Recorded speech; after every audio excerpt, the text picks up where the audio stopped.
शबाना, मैं गाड़ी ड्राइव कर रहा हूँ, बार बार कॉल मत करो। तो गाड़ी साइड पर लगा लो, बात तुम्हें करनी पड़ेगी। मुझे अभी कोई बात नहीं करनी। कभी तुमने समझा हुआ क्या है मुझे? तुम्हारा जब दिल चाहेगा तुम मुझ पर कोई भी इल्जाम लगाकर चले जाओगे, और जब दिल चाहेगा मुझसे बात करना गवारा नहीं समझोगे। मैं उन औरतों में से नहीं हूँ जो सब कुछ सहकर एक कोने में मुंह छुपाकर रोती रहेंगी। हाँ, तुम तो वो औरत हो जो हर वक्त सिर्फ अपनी मर्जी करती है, देख ही रहा हूं मैं आजकल।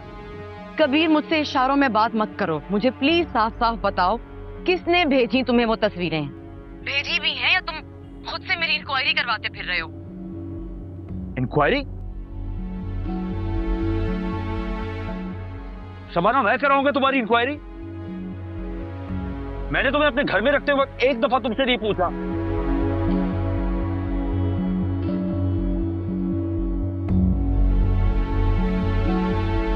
और से क्या फर्क पड़ता है कि तस्वीरें किसने भेजी?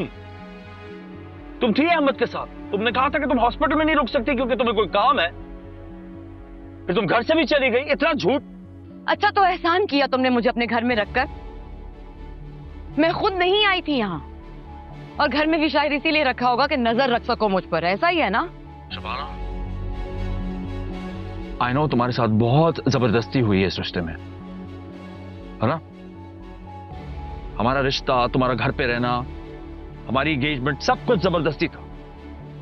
इसलिए अब तुम जो चाहो कर सकती हो, और अगर तुम्हें घर में नहीं रहना तो तुम ना रहो।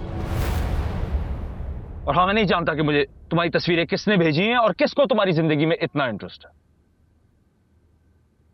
तो इसका मतलब तो ये हुआ ना कि कोई भी कभी भी उठकर मुझ पर कोई भी इल्जाम लगा देगा और तुम यकीन कर लोगे। शबाना, तुम क्यों थी अहमद के साथ? तुम क्या कर रही थी वहां? तुम लोगों ने क्यों एक दूसरे के हाथ पकड़े हुए थे? हाथ पकड़ा हुआ था? क्या रहे हो कबीर? उसके दोस्त के डॉक्यूमेंट्स मेरी कुरियर कंपनी में फंसे हुए थे, इसलिए आया था वो वहां। और मैं क्यों तुम्हें सफाइयां दे रही हूं? क्यों?